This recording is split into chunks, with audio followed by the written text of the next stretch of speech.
আমি সোনালি, বয়স ২২ বছর। কলেজের ছুটির সময় আমি কয়েক দিনের জন্য ফুপির বাড়িতে গিয়েছিলাম, কারণ স্কুল বা কলেজের ছুটি হলে আমি সবসময় ফুপির বাড়িতেই যাই। এবারও আমি সেখানে গিয়েছিলাম। ফুপির পরিবার ছোট ছিল, ফুপি, ফুফাজি এবং তাদের মেয়ে দিব্যা। দিব্যা আমার থেকে ৩ বছরের ছোট, কিন্তু আমাদের দুজনের মধ্যে ভালো বন্ধুত্ব ছিল।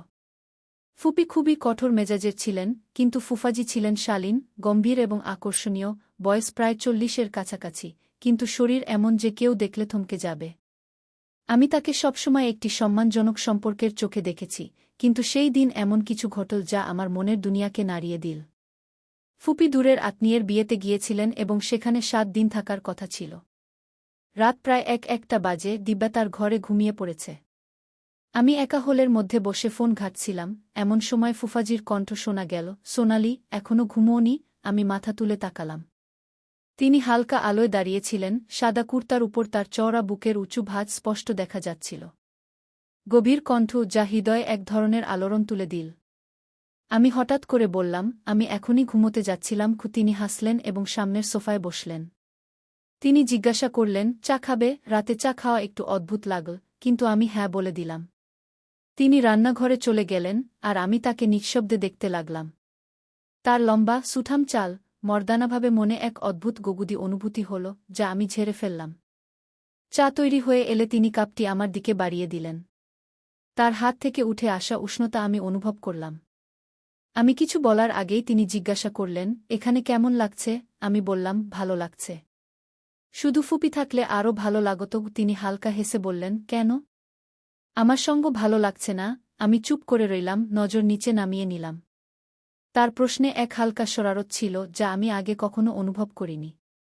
কিছুক্ষণ পরে তিনি টিভি চালু করলেন। আমি চা খেতে থাকলাম, কিন্তু মন স্থির ছিল না। তার সেখানে থাকা, আমার পাশে বসা, এমন কিছু ছিল যা বাতাসে এক অন্যরকম অনুভূতি ছড়িয়ে দিচ্ছিল। চা শেষ করে আমি উঠতে গেলাম, তখন তিনি হালকা কণ্ঠে বললেন, "কাল সকালে হাঁটতে যাবে?" আমি তার দিকে তাকালাম। তার চোখে এক অজানা চমক ছিল। হৃদয়ে ধড়পড়ানি বেড়ে গেল। আমি বললাম, "হ্যাঁ, জানি না কেন, কিন্তু আমি চাইলেও না বলতে পারলাম না।" সকাল ৫টা, সকাল ৩:০০ বাজে যখন আমি হালকা শীতের মধ্যেও বিছানা থেকে উঠে পড়ি। সম্ভবত এটাই প্রথমবার যখন আমি অ্যালার্ম ছাড়াই এত ভোরে জেগে উঠলাম। মনে এক অদ্ভুত অস্থিরতা কাজ করছিল, হয়তো ফুফাজির সাথে হাঁটতে যাওয়ার চিন্তাটাই কিছু আলাদা ছিল। আমি হালকা গোলাপি ট্র্যাক স্যুট পরলাম এবং চুল বেঁধে নিলাম। আয়নায় নিজেকে দেখতে পেয়ে লক্ষ্য করলাম গালে হালকা লালচে ভাব, সকালের শীতের কারণে নাকি অন্য কোনো অনুভূতি, তা আমি নিজেও জানতাম না। নিচে পৌঁছাতেই দেখি ফুফাজি গেটের পাশে দাঁড়িয়ে আছেন। তিনি কালো ট্র্যাক স্যুট পরেছিলেন, আর তার প্রশস্ত বুক ও মজবুত কাঁধ সেই পোশাকে আরও বেশি ফুটে উঠছিল। তিনি আমাকে দেখামাত্র হালকা করে হাসলেন, এমন এক হাসি যা মনে দোলা দিয়ে যায়। তিনি জিজ্ঞাসা করলেন, "প্রস্তুত?" আমি শুধু মাথা নাড়লাম, কারণ কণ্ঠ যেন গলা আটকে গিয়েছিল। আমরা দুজন রাস্তায় পাশাপাশি হাঁটতে শুরু করলাম। হালকা ঠান্ডা হাওয়া বইছিল, আর পরিবেশে এক অদ্ভুত শান্তি বিরাজ করছিল। কয়েক মিনিট আমরা নিঃশব্দে হেঁটে গেলাম, তারপর ফুফাজি জিজ্ঞাসা করলেন, "তোমার হাঁটার অভ্যাস আছে?"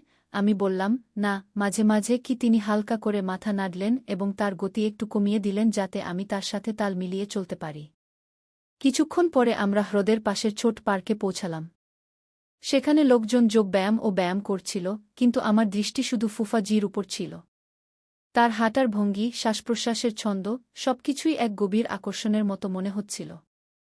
আমরা একটি বেঞ্চে বসে কিছুক্ষণ বিশ্রাম নিলাম, তখনই তিনি তার হাত বাড়িয়ে দিয়ে বললেন, "চলো, একটা জিনিস ট্রাই করি।" আমি বিস্ময়ে তার দিকে তাকিয়ে বললাম, "কি?" তিনি বললেন, "ব্রিদিং এক্সারসাইজ। এতে স্ট্রেস কমে।" আমি ধীরে ধীরে আমার হাত তার হাতের উপর রাখলাম।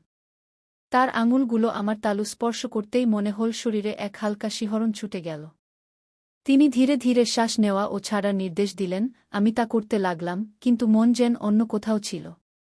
তার হাতের উষ্ণতা, আঙুলের হালকা চাপ, সবকিছুই এক নতুন অনুভূতিতে ভরিয়ে দিচ্ছিল। হঠাৎ তিনি আমার তালু হালকা করে চেপে ধরলেন, যেন বোঝাতে চাইছেন যে তিনিও কিছু অনুভূত হচ্ছিল। তিনি জিজ্ঞাসা করলেন, "আরাম পেয়েছ?" কণ্ঠে এক গভীরতা ছিল। আমি ধীরে মাথা নাড়লাম, কিন্তু আমার হৃদস্পন্দন দ্রুত হচ্ছিল। আমরা উঠে ঘরের দিকে হাঁটতে লাগলাম। পথে কয়েকবার তার হাত আমার হাত হালকা করে স্পর্শ করল, আর প্রতিবারই মনে হল যেন এক হালকা বিদ্যুৎ খেলে গেল। বাড়ি পৌঁছে তিনি বললেন, কালো আসবে। আমি তার দিকে তাকালাম, তার চোখে এমন কিছু ছিল যা আমি আগে কখনো দেখিনি। আমি বললাম, হ্যাঁ। আমার ঠোঁট থেকে শুধু এই শব্দটিই বেরিয়েছিল। কিন্তু আমি জানতাম, আগামীকালের সকাল আজকের চেয়েও বেশি বিশেষ হবে। সারা রাত আমি ছটফট করলাম। চোখ বন্ধ করলেই সকালের সেই মুহূর্ত চোখের সামনে ভেসে উঠত, হ্রদের পাড়, ফুফাজির হাতের উষ্ণতা, তার আঙুলের হালকা চাপ, আর সেই অব্যক্ত অনুভূতি যা আমার শিরায় শিরায় ছুটে গিয়েছিল। পরদিন সকালে আবার সেই রুটিন, সেই জায়গা, সেই সঙ্গী। কিন্তু আজ বাতাসে কিছু আলাদা ছিল, কিছু গভীর, কিছু টানটান। হ্রদের পাড়ে পৌঁছাতেই ফুফাজি বললেন, আজ একটা নতুন ব্যায়াম ট্রাই করব। আমি চমকে তার দিকে তাকিয়ে বললাম, কী রকম? তিনি হেসে বললেন, ব্যালেন্স এক্সারসাইজ গু। ফুফাজি সামনে দাঁড়িয়ে বললেন, চোখ বন্ধ করো এবং ধীরে ধীরে এক পায়ে দাঁড়াও। আমি তোমাকে পড়তে দেব না গি। পড়তে দেব না, এই শব্দগুলোর মধ্যে কেন যেন এক অন্যরকম অনুভূতি ছিল। আমি ধীরে চোখ বন্ধ করলাম এবং এক পা উঠাতেই হালকা করে দুলে গেলাম। পরক্ষণেই আমার কোমরে দুটি শক্ত হাতের স্পর্শ পেলাম, আর শ্বাস যেন আটকে গেল। তার আঙুলগুলো হালকা করে আমার কোমরের কাছে লাগানো ছিল, যেন আমাকে ধরে রাখছে। কিন্তু সেই স্পর্শে আরও কিছু ছিল, কিছু অজানা, কিছু অদ্ভুত। তিনি বললেন, ব্যালেন্স বজায় রাখো। তার ধীর, গভীর কণ্ঠ কানে মধুর মতো গলে গেল। আমি নিজেকে সামলে নিলাম, কিন্তু সেই হালকা চাপে মনে হল শরীরে এক শিহরণ ছুটে গেল। চোখ খুলতেই আমার দৃষ্টি সরাসরি তার চোখে গিয়ে ঠেকল। সেখানে এমন কিছু ছিল যা শব্দের বাইরে। তিনি ধীরে বললেন, খুব ভালো করেছ গি। কিন্তু তার আঙুলগুলো তখনও আমার কোমরকে হালকা করে স্পর্শ করছিল। আমি অনুভব করলাম, তার স্পর্শ যেন একটু বেশি সময় ধরে রয়ে গেল, হয়তো অনিচ্ছাকৃত, নয়তো ইচ্ছাকৃত, আমি জানি না। সে মুহূর্ত কতক্ষণ স্থায়ী ছিল তা আমি বলতে পারব না।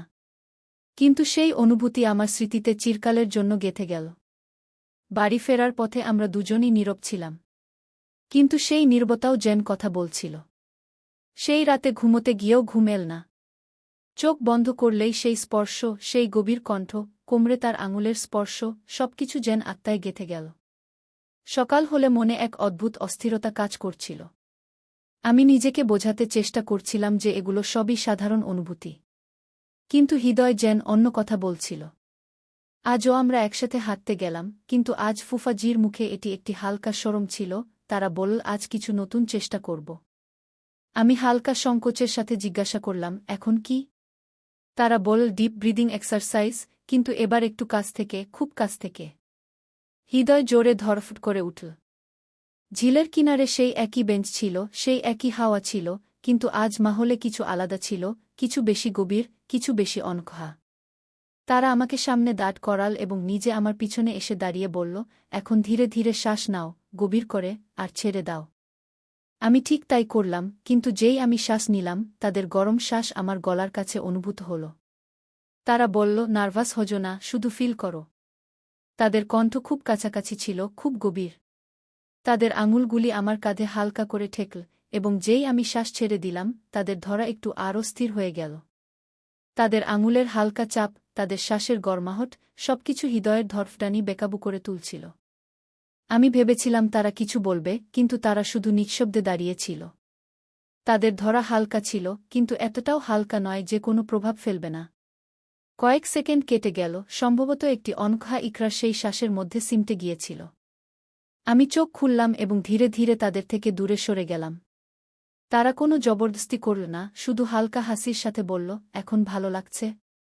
আমি শুধু মাথা নাড়লাম, কিন্তু হৃদয়ে যে ঝড় উঠেছিল তা থামার নাম নিচ্ছিল না। সেদিনের পর থেকে ফুফাজির আমার কাছে থাকাটা একটি অদ্ভুত ব্যথার জন্ম দিতে শুরু করেছিল।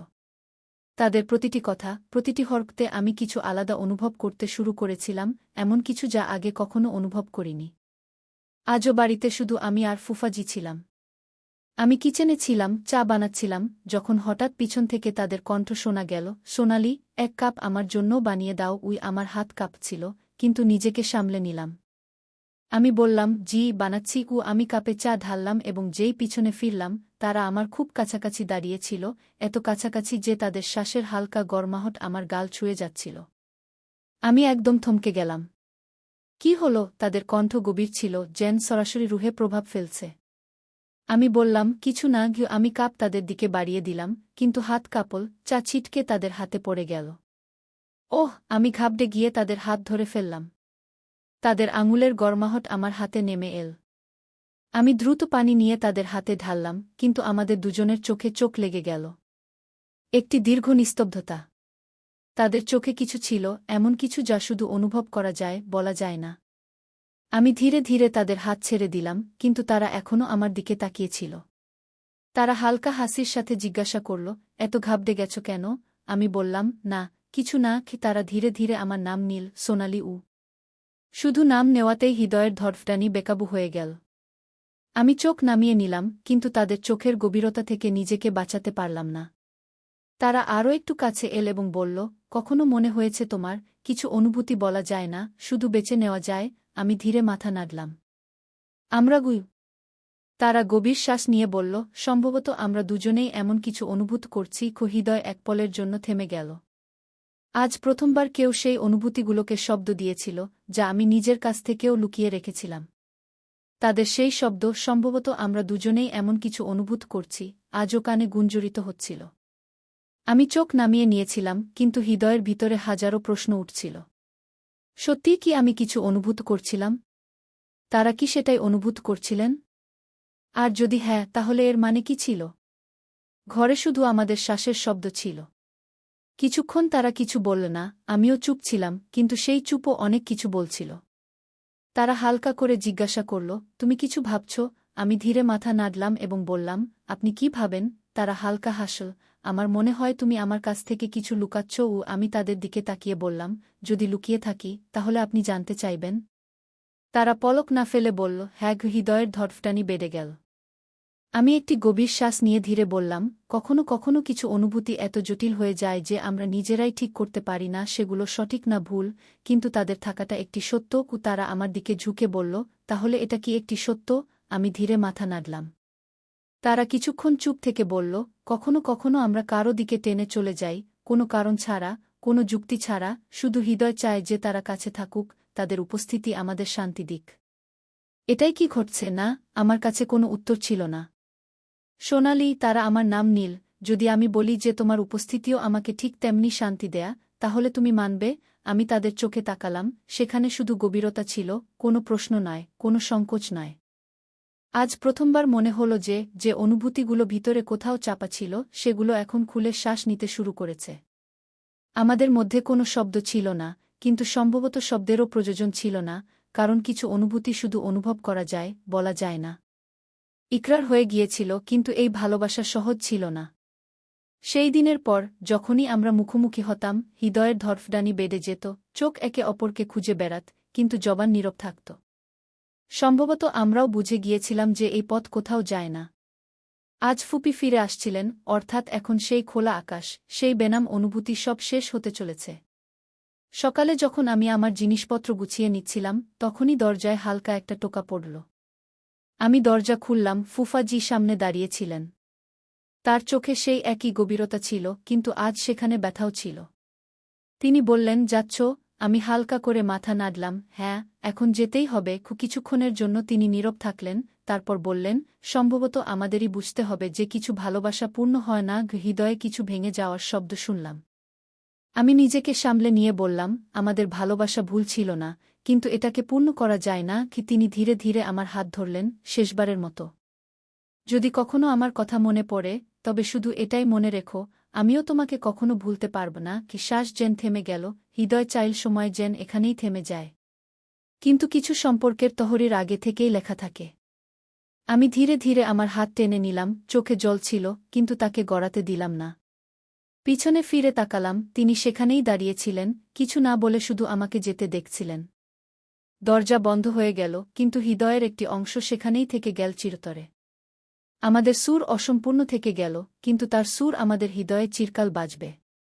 কিছু গল্প শেষ হয়ে গিয়েও শেষ হয় না, তারা হৃদয়ে বাস করে, স্মৃতিতে গুঞ্জরিত হয় এবং প্রতিটি মুহূর্তে জীবিত থাকে যখন আমরা কোনো অসম্পূর্ণ অনুভূতি অনুভব করি।